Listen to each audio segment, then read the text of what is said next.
very, very sincere pleasure to be speaking to Rachel Fulton Brown, who is the Associate Professor of History at the University of Chicago. And her most recent book, which is a 2017 book, is Mary and the Art of Prayer, The Hours of the Virgin in Medieval Christian Life and Thought. I first heard of Rachel when I was listening to the Tom Woods Show, another libertarian podcast, and I, of course, think Tom Woods is brilliant, and I heard this other very brilliant voice talking about how Western civilization is in need of saving, and I thought she sounded just too good to be true, and I had to talk to her myself. So, Rachel, welcome to the show. Thank you for your time. Thank you for having me. Now, Rachel, you are a medievalist, and I was saying this before we got started here. Many people would think that it's very unusual for such a bright, lovely lady such as yourself, who's also interested in fencing, to be interested in something like medieval history. And there's probably a stereotype in people's minds about the sort of man. It probably would be a man with a bow tie. With a bow tie, I was saying before. I was joking. Patch pockets on his tweed coat. You've met patches him. on his tweed. Him. Yeah, you know the guy. Of course I have. Yeah. Of course I have. I studied in Cambridge. My beginning postdoctoral work was at the University of Cambridge, Gonville and Keyes. And you do not fit this stereotype. So what are you doing? What are you doing studying medieval history? One of the funny things is, of course, yes, that is the stereotype that people have. There are a number of colleagues in medieval studies right now that are vociferously protesting that stereotype in a way that's different from the way I am. They've been making arguments saying that medieval studies is infected with white supremacy. That yes, it's bad, it's evil, and that that this infection is not only at the level of what we study, because we focus on Europe in the Middle Ages, and typically in the past the field has been focused on Christianity in Europe in the Middle Ages, but they've also made the argument that too many of the people in the profession now are white. And they would tend to agree with you on the stereotype of it being mainly men. The reality is that for some time now, for a good 20, 30 years, we've had a lot of women in the field. And I was actually a student at Columbia University with one of the most important senior women in our field, Caroline Walker Bynum. By now, I'd say that the composition of the field is very balanced with both women and men. There are interesting differences in what aspect of medieval studies we go into, that women have tended to go into more religious and cultural questions, whereas the men that we have in the field tend to still be working more on political, institutional, social history, but that's hardly hard and fast, right? So yeah. We're not your grandfather's medieval studies. How's that? I personally find medieval studies absolutely fascinating. I think that's because so much of what we hear about medieval studies is not necessarily accurate. I mean, do you find your job difficult in the sense that you are having to overcome a lot of misconceptions, preconceptions that your students will have? Mostly coming from movies and stuff like that. I don't count the misconceptions that they get for, well, there are categories of the misconceptions. The misconceptions they get from movies, video games, historical novels and such are different types, right? One, of course, it's wonderful that the Middle Ages is a place where people like telling stories. And so as far as I'm concerned, that's brilliant. We get students in the field because they see Kingdom of Heaven or they read The Lord of the Rings. The problem is, of course, the stereotypes that we're often having to fight hardest against are, for example, against the portrayal of Christianity. And those, despite the fact that in the field, we've been fairly well aware of the misconceptions that the 19th century gave us about what medieval Christianity was like, those have been significantly harder to combat.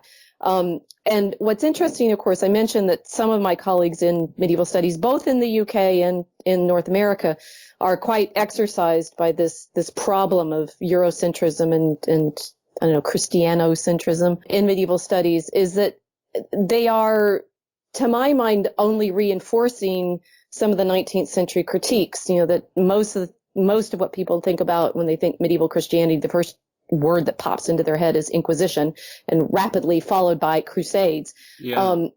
and of course that's only one aspect of the tradition, and not necessarily the most representative, and certainly the least well represented in modern popular culture. So yes, we're always fighting stereotypes, but that's what we do as historians. I'm sure your listeners in the UK will be familiar with 1066 and all that. Yeah. It's really not like we as historians have not had stereotypes to cope with. So I don't count that as like problematic. It's just endemic to the study of history. Yeah, sure. I mean, I think most people, when they think of the Middle Ages, they just think, well, Rome collapsed in the West. Then there was this Dark Age, and then Exactly. I don't know, sometime like around 1600 or something, things just started to get better or something because of all the lights came back on. all the Yes. lights. Yeah, exactly. Yes. But when you Yeah. you read medieval texts, when you look at the history, you see it's so colourful, it's so bright. But you're talking about Western civilization is in need of saving. I mean, most people would think, what are you talking about? I mean, we have McDonald's, and food has never been cheaper in terms of the work output and the food input that you get, and we have the lowest amount of death as a result of war than has ever been, and things are just fantastic. Homeless people have these supercomputers we all carry around. They've got one in their pocket, and this is a fabulous time, surely, Rachel. So what's the problem? The problem is that many people don't see what you just described. They see, they see, and I find I often sit pretty well in the middle on many of these conversations. I mean, I think politically as an American, I have to say I'm conservative rather than libertarian. But of course, remembering that as an American to say I'm conservative, that means, kind of on the side of the revolution, or the challenge to the establishment that was a part of the Anglo-American political tradition since Magna Carta, which is the subjects, send letters to the king and say, you've done wrong. So we did that again in 1776. That you're saying, so what's the crisis? Why does Western civilization need saving when in fact we are benefiting from the great explosion of industry and agriculture and technology and communications that is characterized by the Industrial Revolution and now the information revolution that we've been living through? Well, of course, I say that many of the myths that we're dealing with as historians go back to the 19th century. Likewise, many of the critiques that we're dealing with in the modern world go back to the mid-19th century, particularly those critiques that came out of the Industrial Revolution and the critiques of capitalist production and industrial relations and so forth, Marx and Engels and so forth, which, the mid-19th century saw the great transformations that were taking place in Western culture, which became world culture thanks to the expansion. Yes. The British Empire definitely facilitated, and said these are all evil and they go back to the Middle Ages. But exactly what goes back to the Middle Ages is always complicated, because the way the sort of stereotypical way that we tell it is, there was feudalism and all the lords oppressed the peasants. The Monty Python version of that is obviously most famous. And then along came the bourgeoisie and they developed capitalism, and then the bourgeoisie are evil because they have this exploitative production system, and so socialism and communism need to come along and disrupt that and lead us into the great utopia. Well, there's problems with absolutely all parts of that story. The middle is the most important, and I think significant for those that want to think about Western civilization, is the bourgeoisie were around in the Middle Ages. And much of what, they're saying, what do we need to know about the Middle Ages? What do we need to know about Western civilization? That it was the town culture, the urban culture of the period from the 10th, 11th, 12th century that in the long run developed into what we understand as our civilization, that the urban, productive, you say libertarian, that, focus on individual liberty and so forth, comes out of the kinds of privileges that medieval towns were able to acquire from their lords, from the kings, And that culture, both of liberty and independence and craftsmanship and capitalism, goes back well before 1600. Yes. So that's a problematic feature of it. The feudal lords were, of course, involved in that. They were often the ones founding the towns. They were often the ones that were interested in giving to attract settlers to their towns, would give their burghers particular privileges. This is also what, if Marx and company were protesting against the privileges of the bourgeoisie, they were real privileges, right? That if you were a burgher, you had certain exemptions from taxes. The merchants liked negotiating, exemptions from tolls and other privileges from their lords. So there's feudalism is not separable from the development of the bourgeoisie. Neither is, and this is the opposite layer of things, neither is virtue. And you're saying my long argument of why does Western civilization need saving? Well, we need also to recognize, be able to recognize once again that our Western civilization did not come about through rapacious greed. That those are mythologies that are developed in the 18th and 19th centuries to explain this flourishing. Bernard Mandeville's Fable of the Bees is the most famous, where he says, private vice makes public virtue, which then Adam Smith picked up on and saying, working in your own self-interest leads you to public good, even though you're not working in your own self-interest. Well, yes. Neither of those, that's not an accurate description of the way in which the town populations developed from the Middle Ages. We also need to recover a sense that in order for businesses to succeed, you need to develop a culture of trust and reliability, from the most basic things of starting your podcast on time. Absolutely. To honoring your debts. To no comment, Rachel. No comment. No comment. To make contracts. Well, you were embarrassed, right? And that is a part of our culture, right? It's that we honor agreements to do business together, and I know you've written about this, right? That prudence and virtue belong in our understanding of the legal tradition. They also belong in our understanding of the commercial and economic tradition, which is therefore all completely misrepresented in things like Steven Pinker's recent description of the Enlightenment as the source of our flourishing. No, it's virtue that's the source of our flourishing, and that virtuous tradition goes back to the Middle Ages. Absolutely. I'm so glad that you brought that up. I can bring more threads in right now, but that's the big argument that I want to make, that the culture of the towns is founded in virtue, and that is the big thing that we need to be able to see more clearly in our culture at present. I don't think you were digressing or anything at all there. I think that was brilliant. Yeah. So I mean, I asked you, why does the West need saving? And you've looked at this perspective of the West, why people see the West as being this big bad boogeyman that's ruined the world. In fact, that there's so much to celebrate. You mentioned being a conservative and not a libertarian as well. I should mention that one of my biggest qualms with most others who call themselves libertarians is that they think in far too modernist a way, and what I mean by that is that they think in this very hyper-individualistic sort of way, where since even before the Enlightenment, from the Reformation, I suppose, onwards, we've cast off all of the cultural authorities, institutional authorities, not just the church, but all sort of intermediary groups where we would have had authority figures in our life, basically encouraging all this virtuous behavior, to the extent now that we just have this one relationship effectively with the state. Every individual has his own individual relationship with the state. And I think there's a lot of common ground with old school conservatives and maybe sort of paleo-libertarians. I've been described as a medieval libertarian, would you believe? Ooh, by I like it. Yeah, yes, I think that fits. Yeah, I own that, I think.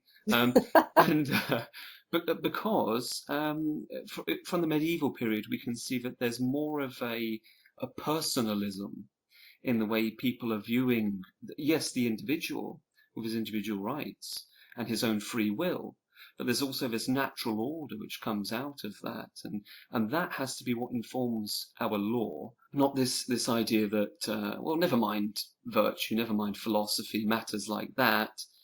We just have these individuals and we can make contracts with each other, and that's just about it. Right. No, I agree with you. Medieval libertarian. So I was thinking there are a number of scholars whose work I'm drawing on and making these arguments.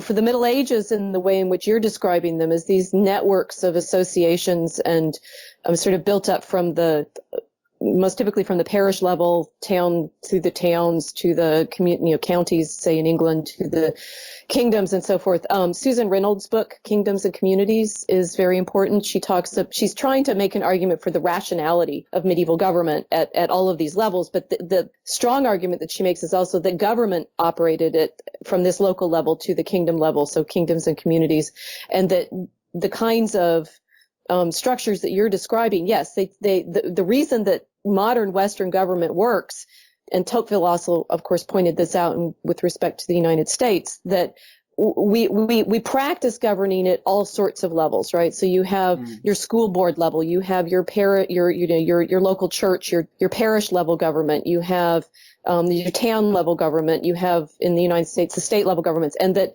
it's a distortion of the Western tradition to think solely in terms of the individual in relationship to the federal state, right? The totalitarian state. That's a complete erasure of all of those other layers of association, which are ideally, of course, entered into freely, but with obligations on both sides. So that level of it.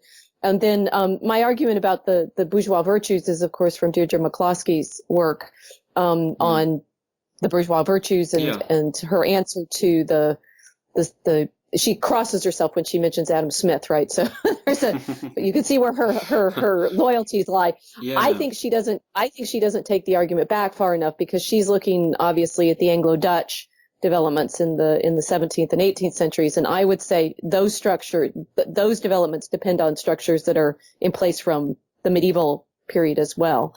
Oh, certainly, I'd agree with that.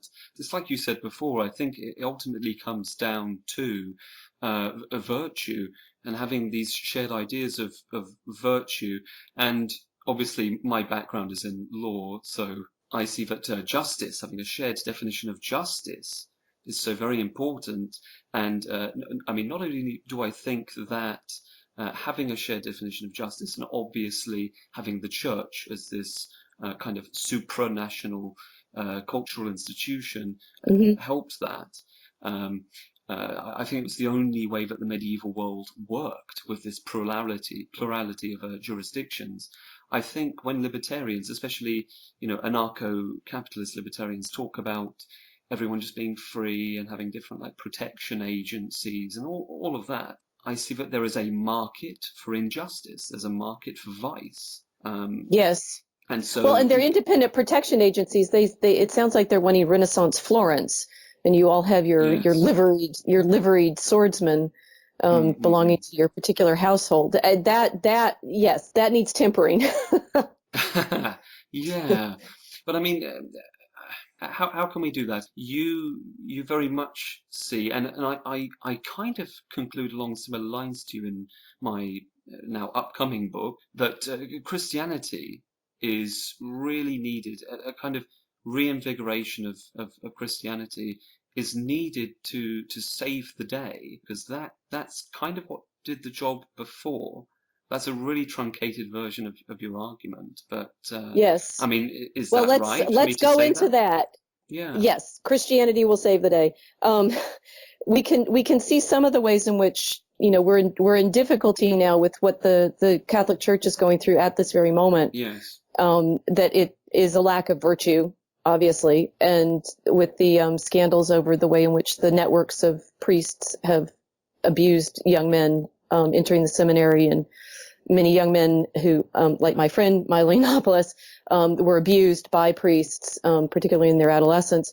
That's a lack of virtue, and it's that you could focus simply on lack of the sexual virtue among these men, but of course it's spreading out into the culture. It's a lack of virtue among married couples, whether or not you consider adultery and divorce sins or appropriate responses to, I don't know, the restriction of the individual will, the way in which abortion is considered an appropriate response to, again, the absolute libertarian argument saying, I don't know whether most libertarians are pro-choice or not, but it's that's murder. So Yeah. these are questions of virtue and morality and ethics. And of course, it's so many of our questions of virtue right now are focused on sexual sins is interesting, but the other kinds of virtues that we're dealing with are also important. That, you need to have the virtue of loyalty to, loyalty not just to people who have been through the sexual scandals, but also in the sense of whether or not you use people to further your own career. I mean, it's I think in a great deal of the sexual scandals that we were looking at in Hollywood and the media, probably going to be coming in academia soon, are people using each other for the sake of worldly advancement. These are not new issues. Many of them, sometimes in the very same terms, were at issue in the Middle Ages. There's a great scandal, of course, in the 11th century church over priests buying their way to ordination and advancement. I think that's pretty much exactly what we've been seeing in the Catholic Church right now. That's being exposed. That many of the people that were involved in these sexual scandals were also in positions of power because they had gotten money for charitable works, but it's still simony, if you want the technical term. Yes. It's still paying for your personal advancement, as opposed to living according to the ideal that you should be.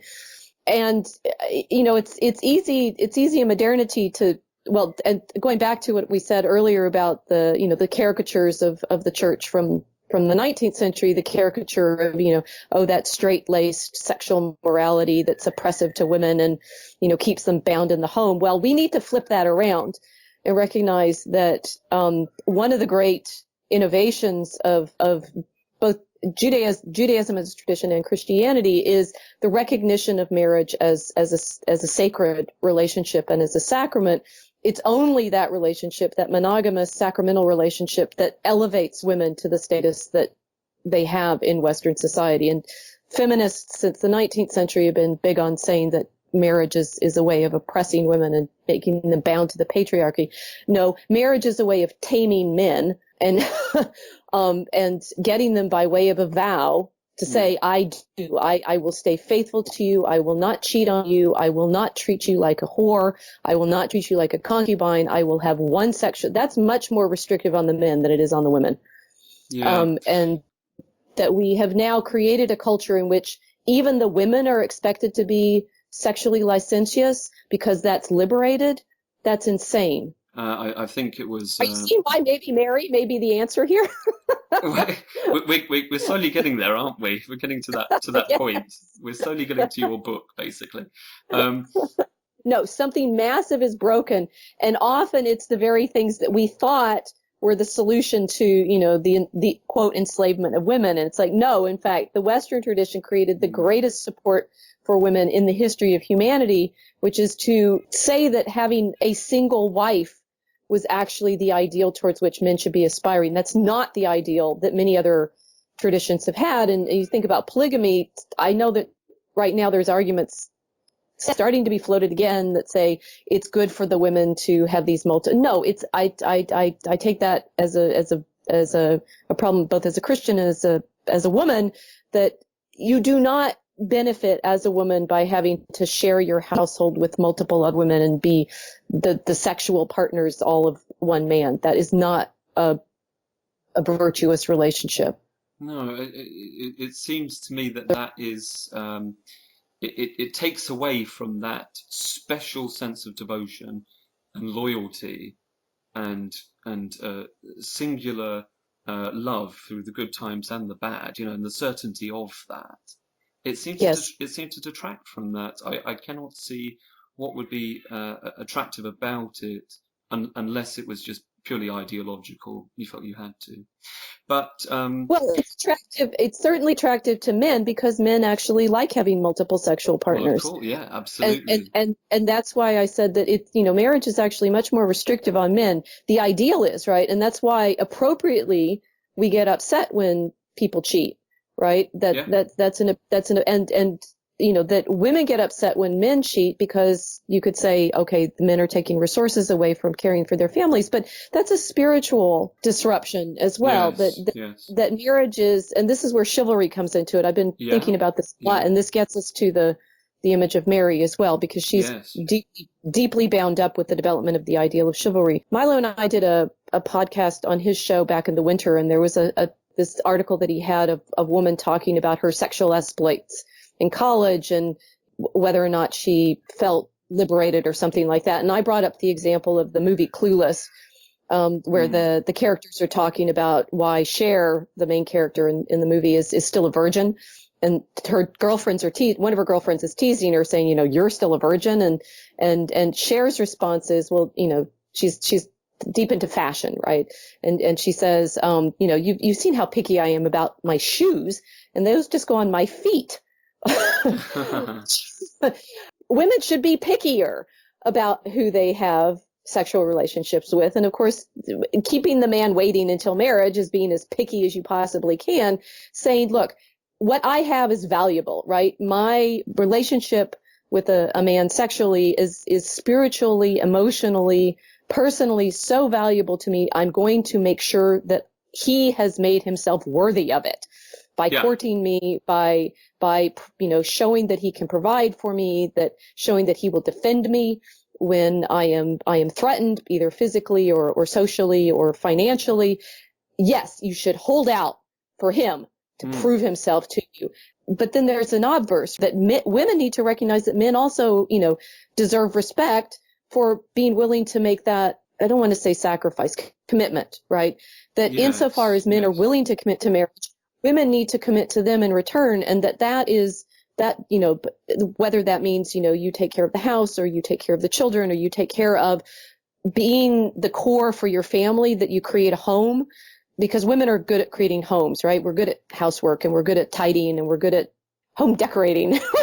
but my friends and I you see I'm plugging everybody, right? My friends on Three Craters did an episode where we were talking specifically about the home, and our guest that night was Adam Paul Levine, who does house renovations, and we were talking about sort of what sort of spiritually he does in putting together houses, and all he could talk about was his grandmother's house and how he remembered his grandmother's house, and he loved wanting to be at home. And you realize that, the sort of woman as the mother and home are another characteristic that we've just completely lost in our culture, right? It's like, women should be out in the workplace, they should be out being like men. It's like, well, then who's at home? Who is creating the place where the children grow up? Who is creating that sense of comfort and stability that you can go out into the world from? All of these things are virtues. And it's a great tragedy that in the course of recognizing women's, I don't know if our ambition is equal, but certainly our ambition to be out there intellectually, productively, creatively, we have destroyed the very basis on which both women and men can do that.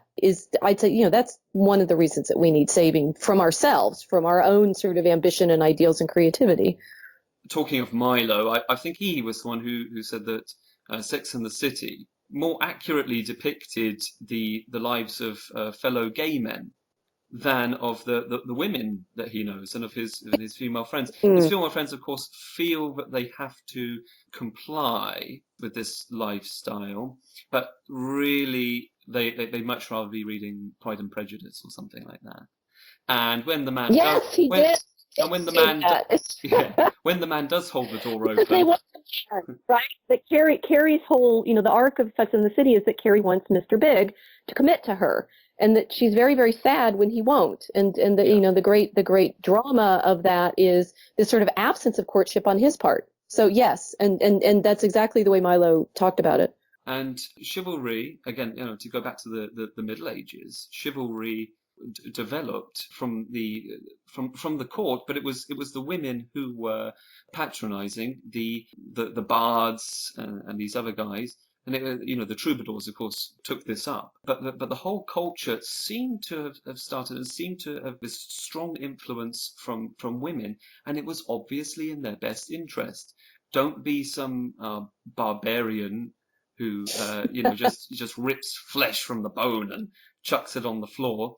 You have to show all these different qualities if you're going to win my heart, rather than just my bed, Exactly. And that's so I first came to the attention of my colleagues in medieval studies who don't like the stereotypical image of a medievalist as a man, because I did a a blog post on my Fencing Bear blog called Three Cheers for White Men.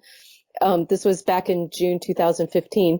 And my top cheer was chivalry, with the point that, it was an ideal that was obviously developed in the aristocratic courts in the 12th century. Eleanor of Aquitaine and her daughter Marie de Champagne are often said as some of the great patronesses of these troubadours. And that, my cheers were meant to say, and the men went, the men accepted this as an ideal. They accept, and then my colleagues in medieval studies all came along and said, you're a bad feminist and you don't know that men don't live by those ideals all the time. And I said, yes, but that doesn't change the fact that the ideal is good. And the ideal that a knight should be the one who defends, women and children and the clergy, because obviously in the period the clergy are meant to be unarmed, so that good knights defend the church and defend widows and orphans and women, and do not in fact go and rape and pillage and behave like barbarians. And so you can say the ideal was not realized. That's because we are fallen. But the ideal itself, it mystifies me how people can say the ideal is bad. I'm glad that you're cheering for us white men, because it feels like men generally, but it was European men I meant. Yeah, of course, but I feel like everyone around me has a sense of white guilt. I think that's the proper term for it now. I don't know if that's still the term. It changes so quickly now. But yes. You can't acknowledge it fast enough. If you've made your confession and they change the terms, you have to do it again. I mean, I kind of don't. I don't hate anyone based on their background. I mean, my wife is Turkish. It's not like I've got a problem with people from different ethnic backgrounds. But I love European culture and civilization. And if someone were to say, hey, this is great, this is worth defending and keeping, I just don't think that they're a Nazi. Sorry. Actually, no, I'm not sorry. I'm not sorry at all. Shouldn't be sorry. No, I shouldn't. Why should I? And well, the quickest answer all of these things, obviously, one of the problems with we're going to get to Mary, right? And I'll tell you why Mary and chivalry matter. But now we're here. Most of these conversations take place on the level of slogans, right? And you never get past don't you know about the Inquisition? Don't you know about the Crusades? All of these things are obviously difficult to explain properly so that you understand why they've been vilified in the way that they have in modernity. A lot of it is a Protestant anti-Catholic historiography that's at stake. But the quickest way to say is the West is criticizing itself by its own ideals. And that's one of the things that I find most mystifying. It's should we be, tolerant of other traditions? Well, the West is the single most tolerant of other traditions that any human tradition ever, right? And that's where there's a sort of paradox that, we are tolerating traditions that have no interest in tolerating other traditions, typically. And we're sort of caught by our own ideal there that the West has, I've written about this in a lot of other contexts. One of the reasons that medieval Europe developed as it did was it was fascinated by other cultures, right? That for most of the period after the Islamic conquest, the Mediterranean is complicated for travel, for Christians. When the Mongols conquer a good swath of Asia, instantly Europeans are interested in traveling across Asia. Franciscan friars like William of Rubric go to the court of the Khan in Karakoram to talk to him about being Christian, and he's collected there, Buddhists and Nestorian Christians and Muslims, and is listening to all of them. So, but the Christians are in that immediately. Marco Polo, of course, is fascinated by China and writes one of the most famous and popular books of the later Middle Ages about his travels. And the whole reason that Columbus, whom we now must call a horrible white imperialist man, the whole reason that he sails across the Atlantic as he does is he's looking for the great markets of China. They want the spices and other luxuries that Europeans have typically received from Asia. So it's nonsensical to say that medieval Europeans thought of themselves as the top of the world. In fact, they thought of the center of the world as Jerusalem, of course, and they placed paradise in the east. And when Marco Polo on his travels describes them. Of course, he's looking for paradise the whole time. So the sort of sense that all Europeans always have had the perception of themselves that Europeans in the late 19th century did is rather short-sighted. Yes, it's very myopic. Yeah. And of course, it underplays the astonishment of the Industrial Revolution, that part of the reason that Europeans became so insufferable, and we can say that they did, Yeah. but they're both insufferable and idealistic in a way that I think we would actually prefer people to be, was that for a period in the mid-19th century, Europe did have, industrial power that no other human community had ever achieved, and they got a little heady. But on the other hand, we acknowledge this, right? To ask the Mongols what they thought about being the top of the world. They were pretty particular about that. Yeah. When the Pope sent a ambassador, a legate to one of the khans and said, we invite your conversion. He says, why? We just won. I expect you to send gifts to me, right? So the typical way for human conquerors to respond is, I won. Europeans responded in a little more complicated fashion and say, we won, but now we want to bring you Christianity. So all the missionaries go out. Now we want to protect your women. So in India, for example, of course, the Raj tries to prohibit the practice of sati. There's, the caste system and so forth. Do you really want to go back to what the world looked like before the Europeans showed up, for example, in pre-Columbian America or post-Columbian America? Columbus shows up, conquistadors show up, and people like Bartolomé de las Casas both say, don't think that you can convert people to Christianity by murdering them. But on the other hand, maybe human sacrifice is not the best way to please God if you understand the revelation. So most of the people making the kind of multicultural arguments that you and I are answering here are doing it from a moment in history that completely obliterates why it is they're able to make that argument in the first place. Now that I've persuaded you of the significance of the West, we want to save it? Yeah, you've persuaded me of the significance of the West, of the medieval period. So now I need to look at, what's gone wrong in the modern Western period? What have we lost? In my opinion, I very much see that, especially in law, we've turned away from natural law, and I mean like intellectualist natural law, where you say, okay, there's this objective right and wrong. It's philosophically understandable, and it just involves me having free will, you having free will, Rachel, and I'm not God, so I don't absolutely know what's going to be best for me in this situation when I have to deal with thousands of other human beings. Mm-hmm. So there is a natural order that arises out of everyone reciprocally exercising their free will. But today, people don't like philosophy. Philosophy is considered boring and essentially dead.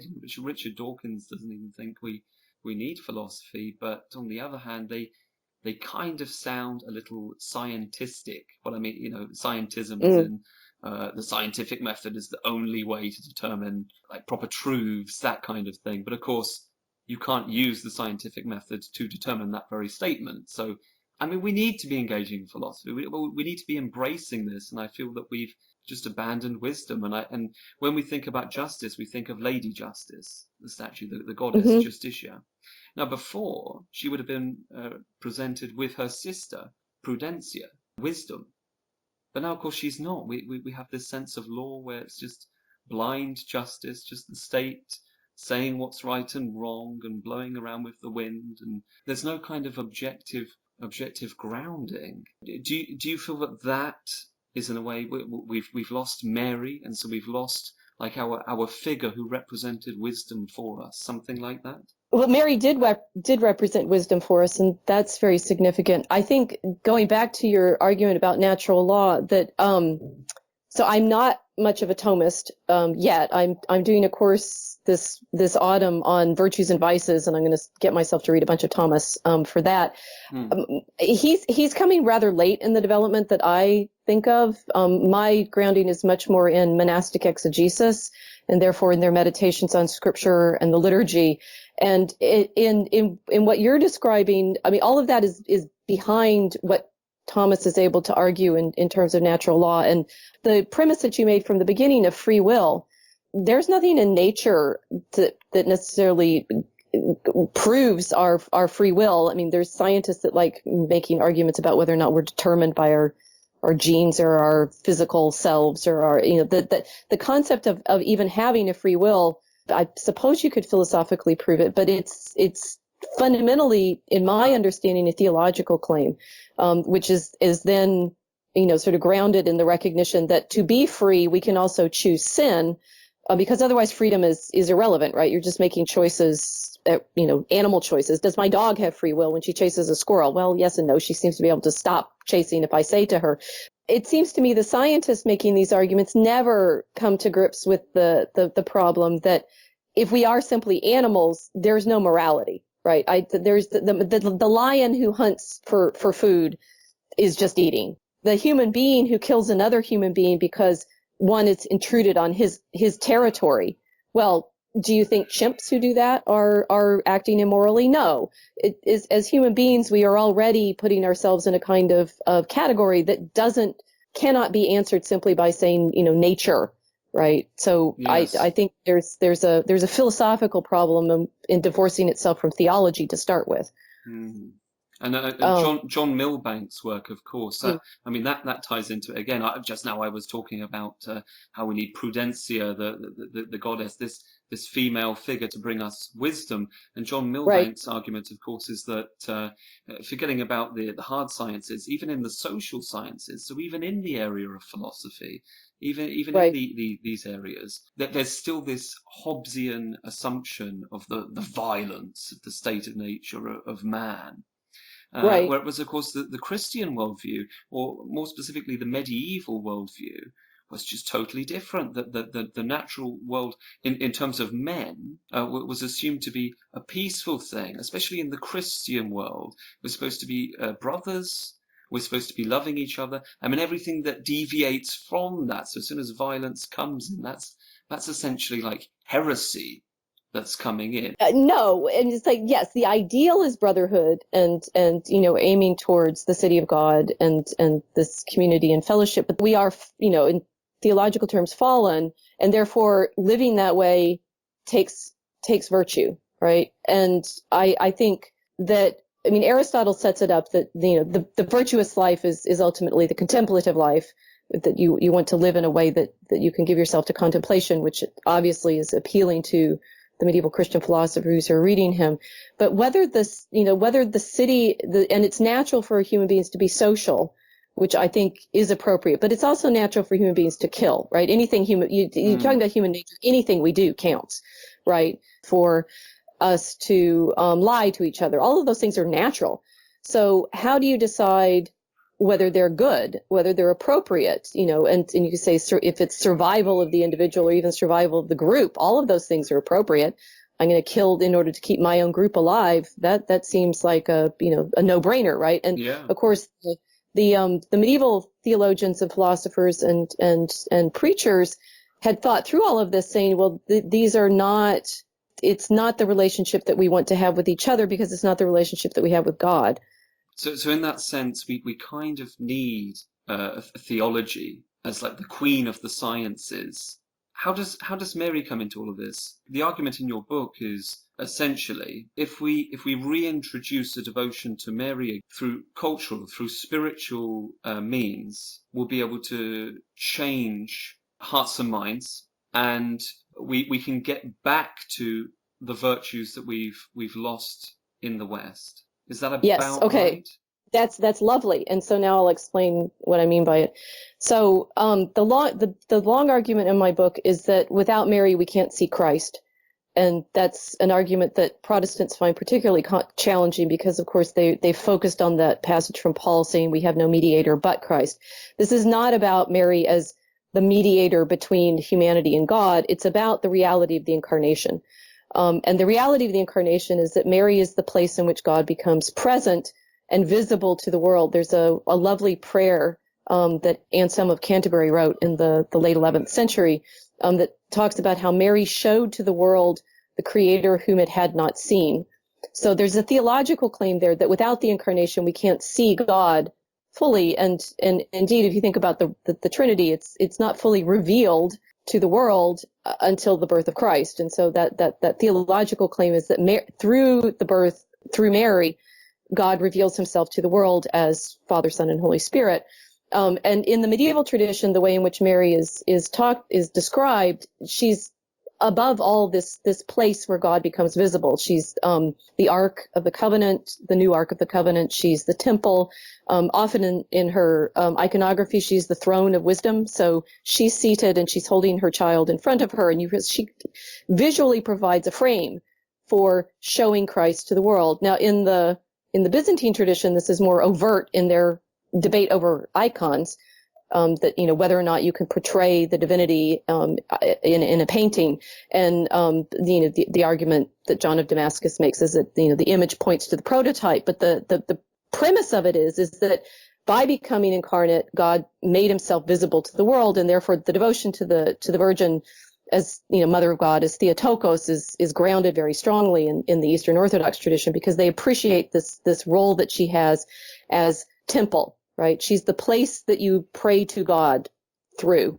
So in my book, Mary and the Art of Prayer, I show how this framing works in the late medieval prayer practice called the Hours of the Virgin, which is a subset of the prayer practice that monks and nuns did in the divine office. And it's a framing practice because they have a chant that describes Mary and then sing a psalm. And the psalms are, of course, describing God. And you see how the music, musically and textually, you have a frame where Mary is blessed are you among women, and then Psalm 8 comes along and describes God as creator. So she frames our understanding, and she frames our ability even to contemplate God, and that's the way in which the medieval commentators understand her. Now, in that, because she is the mother of Christ, who is understood as wisdom, she herself is also described in the wisdom text, and in her liturgy, she's often described through the great sapiential books of Ecclesiasticus and the Wisdom of Solomon. And for example, in Ecclesiasticus 24, she's described through the metaphor of all the great trees. This likely refers back to a tradition from the ancient temple where there's a sort of sacred tree associated with the cult. She's the cedar of Lebanon. She's the rose bush of Sharon and so forth. But she's ultimately, again and again, I go back to that. She's the frame, she's the wisdom. And it's interesting in the way in which her medieval commentators talk about her. They therefore describe her as knowing everything. So, she's filled with wisdom. Does she know the arts of language, the trivium? Yes. Does she know the arts of mathematics, the quadrivium? Yes. Does she know canon law? Does she know civil law? Yes, of course. Does she know theology? Of course. And so it's interesting that in meditating on Mary, particularly the high medieval theologians and preachers come up with a way of sort of structuring their knowledge of creation, because in order to describe her as the mother of the creator, you in fact have to end up describing all the creatures of creation. And in my book, I show the way in which several 13th century commentators, particularly one, Richard of Saint Laurent, write, in effect, encyclopediae of titles of Mary that work through all of the creatures of the creator. So the celestial creatures, the terrestrial creatures, artifacts. And then you realize that meditating on Mary brings you to not only an understanding of the Trinity, but also an understanding of the way in which creation itself works to reveal God. And so there's a very scientific basis to these meditations, that you meditate on God as creator of the heavens, God as creator of earth. Creator of heaven and earth became incarnate in her. He's a creator, he's a maker, so you meditate on all of the wonders of craftsmanship. And then you land her in the middle of a town, and all of these meditations are there visible, for example, in her cathedrals, right, that are the greatest artifacts, physical artifacts of medieval civilization. Yes. That they are the buildings in which you are trying to represent physically this mystery of God's becoming incarnate in his own artwork. And of course, the framework that this devotion to Mary provided, undoubtedly, it feels more like it undergirded rather than merely influenced the highly, unprecedentedly rational worldview that the scholastics certainly had, and other scholars had in the Middle Ages, and why they were able to develop the kind of systematic law that they do, the view of nature. So we have effectively the founding of the sciences, really. It's remarkable. Yes, through her. And she is, in the period in which you're talking about, the patroness of the arts faculty at Paris. So Yes. they're utterly conscious of using her meditation on her, prayer to her, as a frame for their structuring of, I mean, she's the mother of wisdom. She's the mother of the spoken word, literally. Yeah. Yes. So the focus on reason comes devotionally through her. Now, how does that influence chivalry? In the last chapter of my book, I talk about how this vision of Mary influences the practice of prayer. And in modern terms, again, from the 19th century, particularly Protestant devotion, but it's also a Catholic phenomenon, focused on sort of prayer as being the spontaneous eruption of emotion, right? And you can see that as this romantic, with capital R, answer to the Enlightenment focus on reason, right? Sentiment is sentiment, it's feelings. True religion is therefore a matter of feeling, not thinking. You referred to my desire to lead hearts and minds to God through Mary. It's hearts and minds, right? Yes. It's both your feelings and your understanding. And in the medieval devotion, it's all, those two are always together, affect and intellect. The affectus et intellectus is that she leads you through love to contemplation. She leads you through your devotion to her, to love for her son, and love for her son leads you to this ability to understand. That in medieval practice, prayer it's a twinning of heart and mind. It's an attention through your training of your emotions to attend to God and to contemplation. And it's also, and this is very important for chivalry, service, right? That in medieval miracle stories, the most usual thing that the devotees are described as is servants, right? And you say slaves or servants. Sometimes they sort of perform that by one famous devotee of Mary puts a halter on himself and says, declares himself her slave. But it's that service that you realize is behind the ideal of chivalry, that the knight serves the lady, right? And so what does that mean? Well, he gives himself in his strength and his fighting ability. If he's a scholar, in his intellectual ability, if he's a craftsman, in his craft work, to the service of God and his mother. And if you think about the service that it takes to build, for example, Chartres, that's what you get, right? When you serve God and his mother, you get the art and science of Western civilization. Yes, and I suppose that leads us round back to what we were talking about before. As we take back this sort of responsibility, this service, and this struggling, and this commitment, this is the only thing that I can see as restoring those intermediary groups and authorities that we once had, and we once loved and cherished, between us and the Leviathan state. And basically, as Jordan Peterson would say, cleaning up our room and Yes, well, Jordan needs to listen to me, gosh darn it, because in his version of things, the feminine is always chaos, and yes. Of course, what I've made for you is an argument that the feminine is they're different ordering principles, right? So the feminine orders in a different way from the masculine, and we need both of them. And you say, what happened? Well, a lot of things happened in the 19th century. We keep going back to that. I think we're really living out the struggles and disruptions of the Industrial Revolution, obviously.